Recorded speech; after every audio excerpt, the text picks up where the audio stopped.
This question is from NCERT chapter 3, question number 3.7. Determine the current in each branch of the network as shown in the figure 3.20. अब convenience के लिए we have redrawn this diagram, इसको redraw कर दिया. You have to calculate current in each branch. अब current calculate करने के लिए we are assuming that this battery sends out a current I. ये एक करंट आई इसमें सेंड कर रहा है and this current splits into two parts. यहाँ पर एक पार्ट I1 आ जाएगा. Suppose this current is I1. I में से I1 अगर इधर चला गया तो इस वाली ब्रांच में जो करंट है that will be I minus I1. I में से I1 करंट इधर आ गया तो बाकी I माइनस I1 यहाँ पर आ जाएगा. Next we are assuming that I1 at point B divides into two parts. I1 यहाँ पर दो पार्ट्स में डिवाइड हो गया. इसमें I2 चला जाएगा. इस वाली ब्रांच में BC ब्रांच में the current will be I1 minus I2. यहाँ पर ये I1 माइनस I2 आ जाएगा. I1 में से I2 यहाँ पर चला गया तो बचा हुआ I1 माइनस I2 इस वाली ब्रांच में आ जाएगा. We are marking this by an arrow. फिर यहाँ पर ये I माइनस I1 और I2 ये दोनों करंट मिलकर इसमें चले जाएंगे. I माइनस I1 और I2 दोनों मिलकर यहाँ पर I minus I1 plus I2 ऐसा कुछ आ जाएगा. So current in the CD branch is I minus I1 plus I2. अब ये दोनों करंट कौन से वाले I1 माइनस I2 और I minus I1 plus I2 दोनों को अगर आप ऐड करके देखें at the point C I1 minus I2 ये BC ब्रांच का और I minus I1 plus I2 ये DC ब्रांच का. इसमें I2 और I2 कैंसिल होगा. I1 और I1 कैंसिल होगा. I आ जाएगा. तो मतलब ये दोनों करंट मिलकर I आएंगे. And this is following what the law of conservation of charge. मतलब ये किरचॉफ्स का पहला लॉ सेटिस्फाई कर रहा है C पॉइंट पर. So we have distributed the current. ये करंट का distribution. Now we will be applying KVL the Kirchhoff's voltage law in ABD. हम लोग ABDA इस क्लोज लूप में सबसे पहले इस क्लोज लूप में अभी हम लोग किरचॉफ्स लॉ अप्लाई करेंगे और एक सिंपल सा रूल अभी हम लोग यूज़ करेंगे. सिंपल सा sign convention. You are free to use any type of sign convention. आप जिसमें भी कंफर्टेबल हैं आप उसी को यूज़ करें. हम लोग ये जो साइन कन्वेंशन यूज़ करते हैं कि every rise in potential is taken as positive and the drop in potential is taken as negative. Rise जहाँ पर भी होगा वो पॉजिटिव लेंगे और ड्रॉप को नेगेटिव ले लेंगे. अब ये राइज और फॉल कैसा होता है ये भी अभी हम शॉर्ट में यहाँ पर समझा दे रहे हैं कि अगर करंट का फ्लो देखें, करंट का flow always takes place from higher potential to, we are marking this as H and this as L. क्योंकि करंट का फ्लो ऐसा है, करंट का फ्लो ऐसा है मतलब हायर से लोअर जा रहे हैं. हायर से लोअर मतलब ज़्यादा वैल्यू से कम वैल्यू. करंट का flow always takes place from higher potential to lower potential. Current का फ्लो ऐसा है तो यहाँ पर हायर होगा, यहाँ पर लोअर होगा. हायर से लोअर जा रहे हैं मतलब करंट का फ्लो हायर से लोअर है मतलब पोटेंशियल डिक्रीज हो रहा है. यहाँ पर पोटेंशियल ड्रॉप हो रहा है मतलब ये नेगेटिव रहेगा. यहाँ पर भी अगर आप देखें we are moving from higher to lower potential. Current का फ्लो जो है हायर से लोअर. करंट का फ्लो यहाँ पर ऐसा है तो ये हायर पोटेंशियल, ये lower potential. So now we'll try to write down the potential differences. Potential differences क्या आ जाएंगे? माइनस हायर से लोअर गए, करंट की ही दिशा में चल रहे हैं तो करंट कहाँ से कहाँ फ्लो करता है? हायर से लोअर. तो this will be minus I1 into 10 ऐसा कुछ आ गया. फिर ये करंट के फ्लो की डायरेक्शन में ही जा रहे हैं ABDA में और करंट का फ्लो हायर से लोअर मतलब there is a drop. This will be minus 5I2. यहाँ पर अगर आप देखें हम लोग कैसा करंट के ऑपोजिट डायरेक्शन में मतलब लोअर से हायर जा रहे हैं. करंट के ऑपोजिट डायरेक्शन में अगर आप चल रहे हैं करंट के फ्लो के डायरेक्शन में हायर से लोअर होता है। अब करंट फ्लो के ऑपोजिट चल रहे हैं, मतलब लोअर से हायर जा रहे हैं। लोअर से हायर जा रहे हैं मतलब राइज है, तो this will be plus I minus I1 into 5, this will be equal to 0। So you can follow any sign convention, आप जो चाहें वो साइन कन्वेंशन फॉलो कर सकते हैं। अब इसे माइनस 10I1 और ये माइनस 5I1 दोनों मिलकर माइनस 15I1 आ जाएगा, और ये माइनस 5I2 आ जाएगा, और ये 5I आ जाएगा।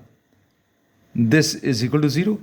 और इसको अगर आप 3 से डिवाइड करें तो minus 3I1 minus I2 plus I is equal to 0। This is the first equation. अब सेकेंड इक्वेशन के लिए we will be taking the close loop. हम लोग अगला जो क्लोज लूप ले रहे हैं, वी आर टेकिंग BCDB। अब ये वाला क्लोज लूप ले रहे हैं, इसमें भी वही चीज़ फॉलो करेंगे। करंट का डायरेक्शन ऐसा है तो ये हायर पोटेंशियल होगा, ये लोअर पोटेंशियल होगा।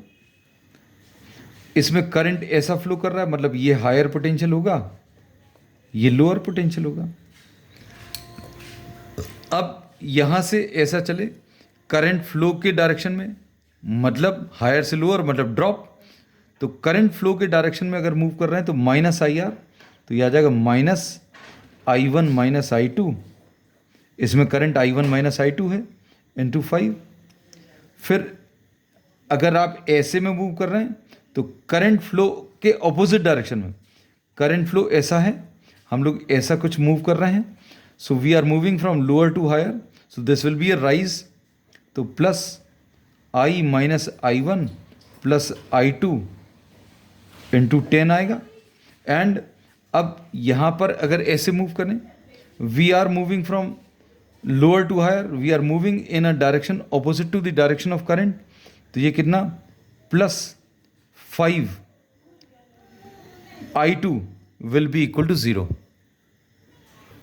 अब इसको अगर सिंप्लीफाई करें तो I1 वाले टर्म्स माइनस 5I1 और ये माइनस 10I1, ये माइनस 15I1 आ गया। I2 वाले टर्म्स माइनस और माइनस प्लस I2 इंटू 5, मतलब ये 5I2 आ जाएगा, और ये 10I2 और ये 5I2 मतलब ये 20I2 आ गया। और I वाले टर्म्स इसमें 10I इक्वल टू 0। अब इसको भी अगर आप 5 से डिवाइड करें तो minus 3I1 plus 4I2 plus 2I is equal to 0। This is the second equation. अब इसके बाद नेक्स्ट अभी हम लोग ले रहे हैं ABC, ये वाला FGA, ABC FG&A, ये आउटर लूप। अब इसमें भी अभी हम लोग साइन कन्वेंशन वैसा ही फॉलो करेंगे। यहाँ से स्टार्ट कर रहे हैं, डायरेक्शन ऑफ करंट ऐसा है मतलब हायर से लोअर, हायर से लोअर मतलब ऊपर से नीचे आ रहा है मतलब ड्रॉप है। हायर से लोअर पोटेंशियल मतलब हायर पोटेंशियल से लोअर पोटेंशियल जा रहे हैं मतलब there is a drop. So minus 10I1, यहाँ पर भी हायर से लोअर जा रहे हैं तो ये भी एक ड्रॉप है। तो ये minus I1 minus I2 into 5 minus IR आ गया। अब इसमें अगर आप देखें, इस वाले में हम लोग यहाँ पर नेगेटिव पोटेंशियल से, नेगेटिव से पॉजिटिव, नेगेटिव से पॉजिटिव मतलब लोअर से higher, this is lower potential and this is higher potential. तो इसमें प्लस 10 ऐसा कुछ आएगा। और फिर फाइनली करंट के फ्लो डायरेक्शन में जा रहे हैं मतलब we are moving, current always flows from higher to lower. तो करंट फ्लो के डायरेक्शन में अगर जा रहे हैं तो माइनस I, ये वाला जो करंट है दैट इज I करंट, तो minus I into 10 is equal to 0।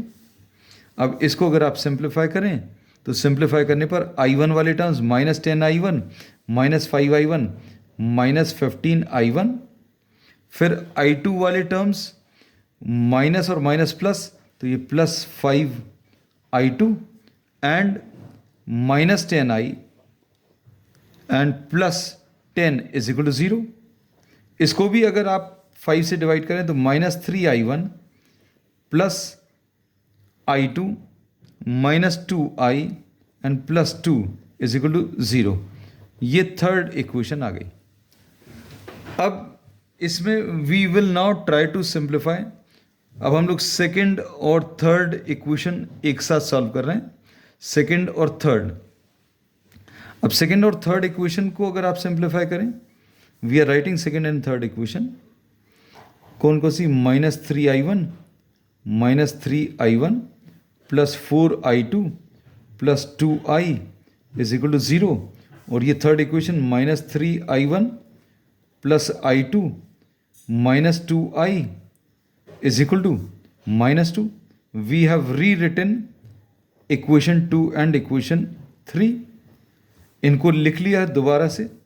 अब इनको अभी हम लोग सब्ट्रैक्ट कर रहे हैं। सब्ट्रैक्ट करने पर ये प्लस हो जाएगा, ये माइनस हो जाएगा, ये प्लस हो जाएगा और ये प्लस हो जाएगा। 3i1 और 3i1 कैंसिल, तो यहाँ पर क्या बचेगा? 3i2 and plus 4i is equal to +2। This is named as suppose the fourth equation. इसको फोर्थ इक्वेशन अभी हम लोग नाम दिया। अब इसके बाद फर्स्ट एंड सेकंड फिर से लिख लें। फर्स्ट एंड सेकंड, फर्स्ट और सेकंड में क्या है? यहां पर राइट साइड में लिख ले रहे हैं। First is -3i1 minus i2 plus i is equal to 0। और सेकंड इक्वेशन में -3i1 plus 4i2 and plus 2i is equal to 0। Subtract करें इन दोनों इक्वेशन को। We are rewriting the numbers, first and second equation. Subtract करें, plus ये minus. अब इसे 3i1 और 3i1 कैंसिल होगा, -5i2 and minus i is equal to 0। This is the fifth equation. अब इससे i की वैल्यू 5i2 मिल जाएगा। i की वैल्यू -5i2 ऐसा मिलेगा। i की वैल्यू -5i2 रख दें तो 3i2 इसमें सब्स्टिट्यूट कर रहे हैं। ये अभी हमने यहाँ पर ऐसा मार्क कर दिया। We are substituting this value here. 3i2 5i2 रखेंगे तो +4 into -5i2 is equal to 0। क्या मिलेगा? 3 इज इक्वल टू 2 है, सॉरी 3i2 4 और i की वैल्यू -5i2 रखा, राइट साइड में 2 है, तो ये 3i2 -20i2 is equal to 2। इससे क्या मिल रहा है? -17i2 इज इक्वल टू 2 और i2 will be equal to -2/17। ये i2 की वैल्यू आ गई है। This is the value of i2। अब i2 की वैल्यू इसमें सब्स्टिट्यूट करें तो i की वैल्यू -5 इंटू -2/17 ऐसा कुछ मिलेगा। तो i की वैल्यू इसमें 10 डिवाइडेड बाय 17 आ जाएगा। So this is the next value. अब इसके बाद अभी हम लोग फर्स्ट इक्वेशन में या किसी भी एक इक्वेशन में वैल्यूज़ को सब्स्टिट्यूट करें। हम लोगों को i मिल गया, i2 मिल गया। हम लोगों को अब i1 निकालना है, तो इस फर्स्ट इक्वेशन में सब्स्टिट्यूट करें तो 3i1 -3i1 is equal to i2 minus i है। i2 इज -2/17 माइनस ये 10/17, ये -12/17 आ जाएगा। और ये -3 और ये -12 कैंसिल होकर i1 की वैल्यू 4/17 ये आ जाएगा। So we have found out all the values i1 I2 और I सारी वैल्यूज आ गई। अब हम लोगों को करंट इन ईच ब्रांच चाहिए है। We have to find out the current in each branch. अब current in the branch A B branch में जो करंट है वो I1 है और इसकी वैल्यू कितनी 4/17। ये पहला आंसर।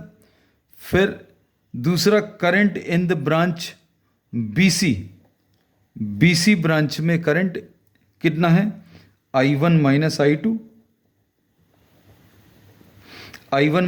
मतलब 4/17 माइनस ऑफ -2/17 यानी ये 6/17 आ जाएगा BC ब्रांच।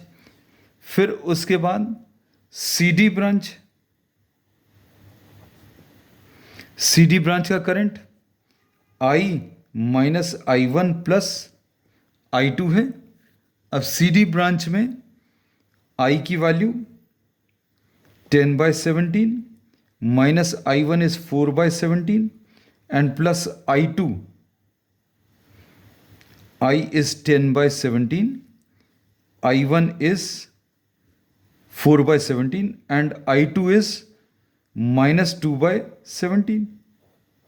अब ये 10 minus 4 minus 2 is 6/6 ये 10 minus 4 minus 2 10 minus 6/17 यानी ये 4/17 आ जाएगा।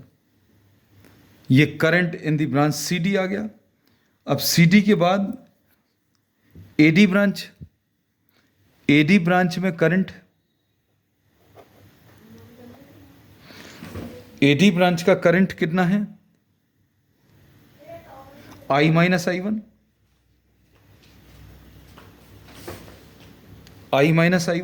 तो I कितना है इसमें 10/17 minus 4/17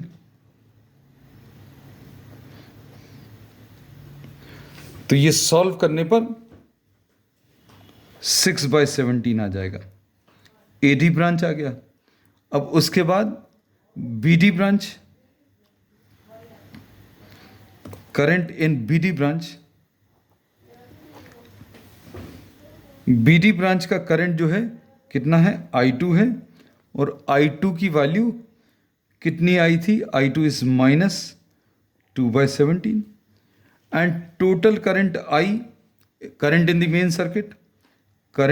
main circuit is 10/17. So this is the final answer to this question.